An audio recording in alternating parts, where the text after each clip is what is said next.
Go right ahead. Will the member from Riverside yield? Please? I will. So first off, how much revenue is this expected to generate over our current tax code? $3.5 billion. So 3.5, I'll make a note of that. And then let's talk a little bit, how hard is it to raise taxes? Is this you're going to need to do it again like a simple majority, or do you need to have a super majority to raise these rates?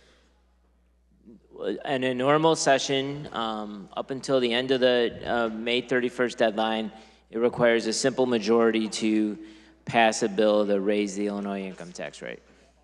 Okay, and I think some of my colleagues are going to ask you about a constitutional amendment that we're talking about that would create a supermajority requirement, but I'll let that go. So to the bill. We're talking about a $3.5 billion tax hike. I call this a jobs tax because it's a tax on jobs. So let's talk about a history lesson here in Illinois.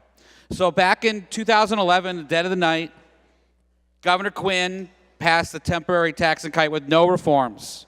In 2017, I witnessed a tax hike passed here, and that summer, a permanent tax hike with no reforms. And today, I haven't heard about any reforms. All I've heard about is another tax hike.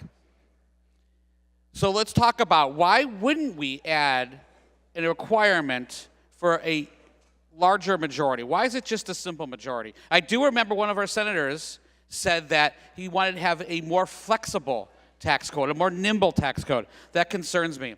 I would much prefer having to have a supermajority to raise these rates.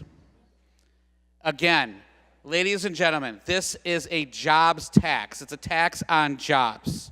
Now, the people don't want higher taxes. What do they want? They tell me they want term limits. They tell me they want a hard cap on property taxes. They tell me they want legislative map reform. So far, we haven't talked about the reforms that people want. All we've talked about is more taxes, more spending, more money from their pockets. And these are pocketbook issues, specifically your hands in their pockets.